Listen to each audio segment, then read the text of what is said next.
પ્રશ્ન પૂછતો હતો તમને ત્યારે એને લાફો મળ્યો, તમારા કાર્યકર્તા એને લાફો મળ્યો. સેવા કરવી હોય તો કાલથી આપણે બે ભાઈ આજથી રાજકોટ થી કુવારવા હાઈવે લગી ગયા છે. જો સુભાષભાઈ હું હાઈવે છું, તમે હાઈવે સાંભળો, 2 મિનિટ સાંભળો. તો ભાઈ આવી સરકારમાં આપણે ભીડ કરાય નહીં. આમાં તો મને બધા બોકાશે ખુલ્લે તમને કહું છું. એટલે અમને પૂછો એમાં કઈ બહુ મહાનતા નથી. તો ઊંચે વર ચડતો હોય તો પૂછો CR પાટીલ ને જો પાછા આવવા દે તો કહેજો મને. આપણી પથારી બની ગઈ છે, ગામના બોદડા ક્યાં બદલવાની વાતો કરવી છે? જે સહી હાલવા જો આપણી પથારી બની ગઈ છે, ગામના બોદડા બદલવા એ ન હોય ભાઈ. રાજકોટમાં બેઠા હોય તો મારે હું અમદાવાદની વાત કરવાની. પ્રશ્ન પૂછતો હતો તમને ત્યારે એને લાફો મળ્યો, તમારા કાર્યકર્તા એને લાફો મળ્યો. હજી તમારી એક સીટ આવી ભલામણ, તમે એમ કહો કે અમે આમ કરીને અમે આમ કરી. બીજું કઈ કહેવા જોઈએ કહી દો. તમારું નામ ને ગામ ને કહો, બધાને ખબર પડે કોને પૂછ્યું. ભાઈ મારું નામ કાંદલભાઈ ઉર્ફે સુભાષ આયર, ગામ મારું બગદડિયા, તાલુકો કોટડા સાંગાણી, જિલ્લો રાજકોટ. હું સેવા જ કરું, ગામની સેવા જ કરું. હું નાના માણસની સેવા જ કરું. તો કમાણીમાં શું છે? નકરી સેવા કરો, કમાણી થાય છે? સુભાષભાઈ ઠીક ઠીક. હા.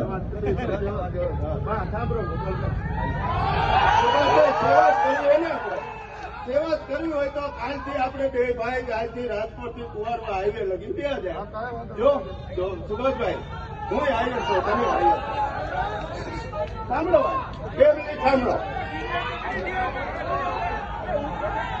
સુભાષભાઈ હું કાલ તમારી સાથે, મારું ગામ કુવારવાની બાજુનું ખાતરા ગામ મારું. હું કાયમ કુવારવા જોઉં છું. ટ્રાફિક પોલીસ સરકારની નીચે છે બિચારી, પોલીસનો હું વાંક નથી દેતો. હજી 3 દિવસ તો ભાઈ આવી સરકારમાં આપણે ધંધી કરાય નહીં. આમાં તો મને છેપો ડાબો કાઢી હું ખુલ્લે તમને કહું છું.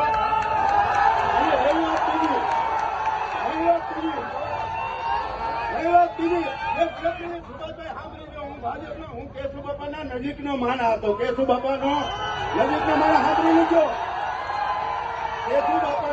કેશુબાપા મારા ગામના ભાણે. કેશુબાપાને વિસાવદરથી મુખ્યમંત્રી બનાવ્યા. તે પછી આપણા નરેન્દ્રભાઈ મુખ્યમંત્રીમાં આવ્યા. 1 સપ્ટેમ્બરને મનાવો કે 1 સપ્ટેમ્બર હાંજુ એવું બતાવો મને, એટલે હું ભાજપ ભેગો આજથી જાઉં. અને સુભાષભાઈ કાંઈ વાંધો નહીં. સુભાષભાઈ સાંભળો, તમારી બધી વાત કહેવાઈ ગઈ કે કઈ બાકી રહી ગયું? આવી ગયું બધું? સાંભળો, એક જ જવાબ છે કે અમને ત્યાં અમારા પગના ખાડા દેખાય, તમારી જેવી લાંબી આંખો અમને ભગવાને નથી આપી. આયના નથી દેખાતા, જ્ઞાના દેખાય. તમને ભગવાને 5000 કિલોમીટર લાંબી આંખો આપી છે, તમને દેખાતું હશે, અમને અહીંયા દેખાય છે. હવે અમને ભગવાન એવી આંખો આપશે, તમે અમેરિકન ખાડાઈ ગોતતી આવશો ને અહીંયા બતાવશું.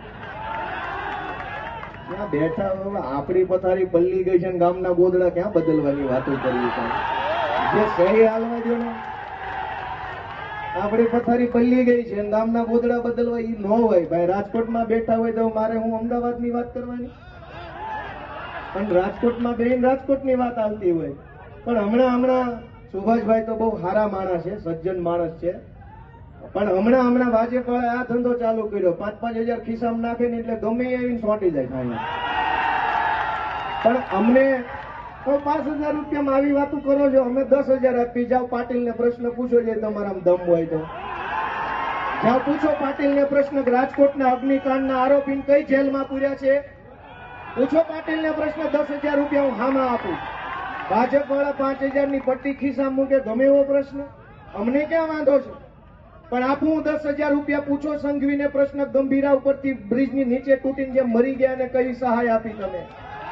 આ આખા રાજકોટની અંદર ડ્રગ્સ વેચાય છે, બેફામ યુવાનોનું જીવન બરબાદ થાય. લો હું 10,000 રૂપિયા ખિસ્સામાં નાખું. પૂછો જાઓ ભાજપ વાળાને પ્રશ્ન. ગોપાલ ઇટાલિયાને પ્રશ્ન પૂછવાથી ગુજરાતની જનતાનું ભલું થતું હોય તો હું આખો મહિનો અહીંયા બેસી જવા તૈયાર છું. બધા આવીને મને પૂછી જાઓ. પ્રશ્ન જ્યાં પૂછવાનો છે ત્યાં પૂછો મારા વાલા. એટલે અમને પૂછો એમાં કઈ બહુ મહાનતા નથી. અમને પ્રશ્ન પૂછો એમાં મહાનતા નથી. તો મૂછે વળ ચડતો હોય તો પૂછો CR પાટીલ ને જો પાછા આવવા દે તો કહેજો મને. અમે તો સીધા માણસો છીએ, ભોળા માણસો છીએ. ગામડાના માણસો છીએ, નાના માણસો છીએ, સંઘર્ષ કરીને અહીંયા પહોંચ્યા. અમે ગામના ગળા કાપીને અહીંયા નથી પહોંચ્યા. અમે ભૂમાફિયાઓની જેમ જમીનો ઉપર કબજા કરીને અહીંયા નથી આવ્યા. અમે કોઈની જમીનો ઉપર પચાવી નથી લીધી. અમે ડ્રગ્સ વેચીને અહીંયા નથી આવ્યા. અમે દારૂ વેચીને અહીંયા નથી આવ્યા.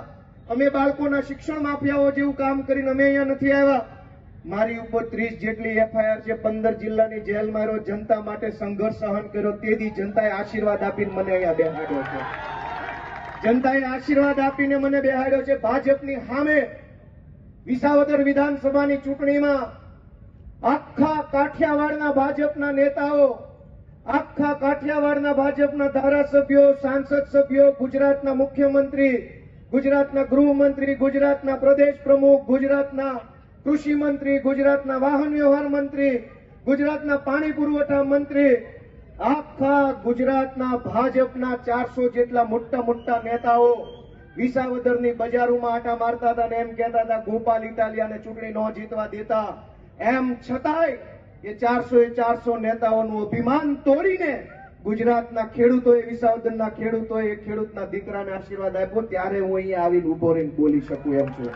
રૂડા રૂપાળા રંગીલા રાજકોટ શહેરની અંદર કચરાના ઢગલા, પાણી આવે નહીં, ખાડાવાળા રોડ, એ બધું આપણને કેમ પોહાય છે? એક નાની એવી ગાડી આપણી જગ્યાએ પડી રહે તો આપણાથી સહન ન થાય. રોડ કેવા છે, કચરો કેવો છે, સુવિધા કેવી છે, બધું જ આપણે કેમ સહન કરી લઈએ છીએ? મારે તમને બધાને પ્રશ્ન પૂછવાનો છે. દોસ્તો, તમે એક વાતનો વિચાર કરો કે અહીં બેઠેલા બધાય માણસોએ, મેં પણ જીવનમાં ભાજપને અનેક વખત મત આપેલા છે. આપણે બધાએ આપ્યા. ભાજપને મત આપવાની શરૂઆત આપણે બધાએ આજથી 20 વર્ષ પહેલા કરી હતી. લગભગ લોકોએ 20 વર્ષ પહેલાથી ભાજપનું બટન દબાવવાનું ચાલુ કર્યું. એક વાત તમારા મેમરીમાંથી બહાર કાઢો કે આજથી 20 વર્ષ પહેલા તમે જે ભાજપના નેતાને પહેલી વાર મત આપ્યો હતો, એ ભાજપના નેતા ને એના છોકરા ક્યાં પહોંચ્યા અને 20 વર્ષમાં તમે ક્યાં પહોંચ્યા, એટલું તો વિચારો. અમને અમારી માએ હવાચેર ઊંટ ખાઈને જણ્યા છે. ભાજપ આવે કે ભાજપનો બાપ આવે, ગોપાલભાઈ ઇટાલિયા બીતા નથી કોઈનાથી. ભાજપને એમ હતું કે દાબ દબાણ, દંડો, પોલીસ, જેલની બીક બતાવીને ગુજરાતને ચૂપ કરાવી દેશું. એ વાતમાં કોઈ દમ નથી. અમે ગામડાની ધરતીમાં જન્મેલા, ધૂળ ઢેફામાંથી ઉભા થયેલા, હાથે ઉગી નીકળેલા માણસો છીએ. ભાજપની સરકારમાં એ દમ નથી કે અમારો અવાજ દબાવી શકે, અમારું ગળું દબાવી શકે. 2 દિવસ, 5 દિવસ, 15 દિવસ જેલમાં રાખી શકો, ઠીક છે, પણ ભાજપની સરકારમાં એ તાકાત નથી કે અમારો અવાજ દબાવી શકે. જય જવાન, વંદે. મજા આવે છે? આજ